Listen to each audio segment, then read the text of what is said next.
সুন্দর শাড়ির পারফেক্ট ব্লাউজের ফলস কাপড়ের সন্ধানে গোপালগঞ্জ মার্কেটে দুই সখীর শপিং যাত্রা। সুন্দর একটি শাড়ি পরা মানে শুধু তার জমকালো ঝলক দেখানো নয়, বরং সেই শাড়ির সাথে ব্লাউজের পারফেক্ট কম্বিনেশন। আর এই কম্বিনেশনের মূল কারিগর হচ্ছে ফলস কাপড়। তো ফলস ঠিকমতো ম্যাচ না করলে পুরো সাজটাই মাটি হয়ে যাবে। যেহেতু আমাদের বিয়ে শাদী আসতেছে, তো আমরা বিয়েতে শাড়ি পরবো এই জন্য। তো এই যে দেখেন, সকালে আমার বাবাটাকে নিয়ে একটু ফাজলামো করতেছি। তো উনি শুধু কোলে উঠবে, মানে শুয়ে থাকবেই না, একটা মিনিটও শুয়ে থাকতে চায় না। তো এই যে রেডি হয়ে পড়েছি দুই যা মিলে। তো আমরা দুইজন সখী বলতে পারেন, যেহেতু আমাদের দুইজনেই এক পথের পথিক। তো যে জায়গাতেই যাই আমরা একই সাথে যাই। তো দুই সখী যাচ্ছি যে মার্কেটে। মানুষ বলে না, শাড়িতেই নারী। সত্যি শাড়ি পরলে সবাইকে অনেক ভাল লাগে। আর আমরা যেহেতু বাড়ির বউ, সামনে আমাদের বিয়ে শাদী, তো শাড়ি না পরলে তো হবেই না। আর সেই সুন্দর শাড়ির পারফেক্ট ব্লাউজের ফলস কাপড়ের জন্য আমরা আসছি গোপালগঞ্জ চৌরঙ্গি মার্কেটের এই বিসমিল্লা ক্লথ স্টোরে। তো এইখানে সুন্দর সুন্দর ফলস কাপড় পাওয়া যায় এবং দামি দামি গজ কাপড়ও কিন্তু এই দোকানটাতে পাওয়া যায়। তো আমরা প্রায় সময় এইখান থেকেই নেই। তো এই যে আমাদের সুন্দর শাড়ির জন্য আমরা দুইটা ব্লাউজের ফলস কাপড় নিয়েছি, আমার সখীর একটা, আমার একটা। তো এখানে নিয়ে ভাবতেছি কি যে এখন হাফ ছেড়ে একটু বাঁচলাম। তো হাফ ছেড়ে আর বাঁচলাম কই, এর জন্য আবার পেটিকোটের কাপড়ও নেওয়া লাগবে। তো আমরা যে মুসলিম প্লাজার দোতলায় আসছি, এইখানে একটা রেডিমেডের দোকান আছে, যেখানে মানে পেটিকোট ব্লাউজ মানে রেডিমেড পাওয়া যায়, 3 পিস। তো আমাদের যেহেতু এগুলো দরকার নাই, 3 পিস তারপরে ব্লাউজ আমাদের যেহেতু শাড়ির সাথেই আছে, এটা আমরা বানাইতে দিব। তো এখান থেকে আমরা পেটিকোটের কাপড় নিব, মানে পেটিকোটের বানানো পেটিকোটই নিব। তো আমাদের যেহেতু শাড়িটা মানে একটু গোল্ডেন, তো আমরা গোল্ডেন কালারের পেটিকোট নেব এখান থেকে। তো এইখানে যে সারি সারি রাখা আছে পেটিকোটের কাপড়, তো এই ভাইয়া আমাদেরকে এই যে একটা কাপড় মানে পেটিকোট দেখাইছে, তো আমরা এটা পছন্দ হয়েছে, এখান থেকে আমরা নিয়ে নিলাম। তো আরও এখানে অনেক কাপড় চোপড় আছে, সুন্দর সুন্দর স্কার্টও আছে বাচ্চাদের। তো আমরা দেখি যে পরের বার এসে বাচ্চাদের জন্য নিয়ে যাব স্কার্টগুলো, খুবই সুন্দর লাগছে। তো এখানটাতে বের হয়ে আমরা এখন কসমেটিকের দোকানে যাচ্ছি, সানন্দা সাজঘরে। এটাও মুসলিম প্লাজার দোতলায়। এই সানন্দা সাজঘরটা কিন্তু সবারই খুব পরিচিত, যেহেতু আমাদের গোপালগঞ্জে যারা থাকেন তাদের।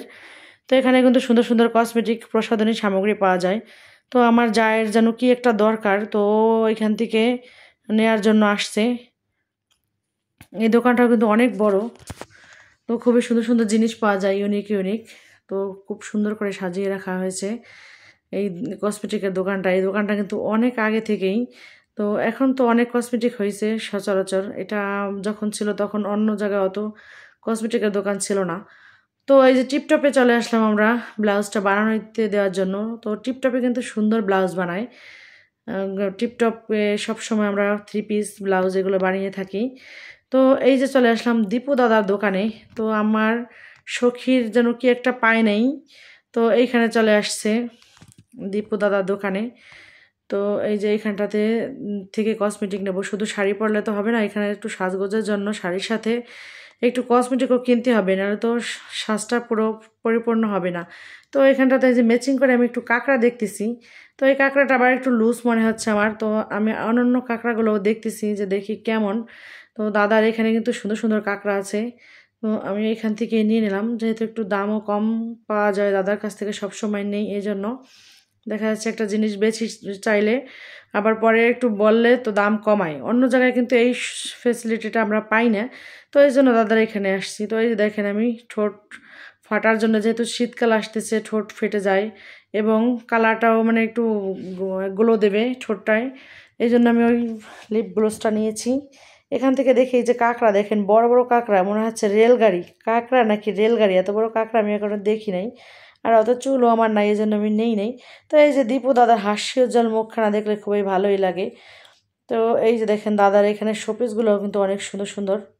তো এই যে মার্কেট করাটা শেষ, এখন আমরা বাসায় চলে আসছি। তো এই যে ফাজলামো করে আমি একটু বলছি যে এই লিপ কালারটা ঠোঁটে নিলে ঠোঁট ফাটা যায়, কিন্তু কপাল ফাটা যায় না। আসলে এটা কি সত্য নাকি, এটা ট্রেন্ডিং টপিকে আছে, তো আমি একটু করলাম এই জন্য।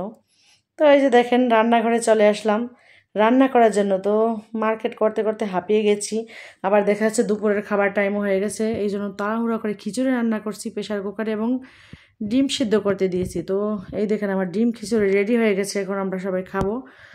তো আজকে যেহেতু অনেক কষ্ট হয়ে গেছে মার্কেট করতে করতে, তো এই জন্য হুটহাট করে মানে শর্টকাটে ডিম খিচুড়ি রান্না করছি।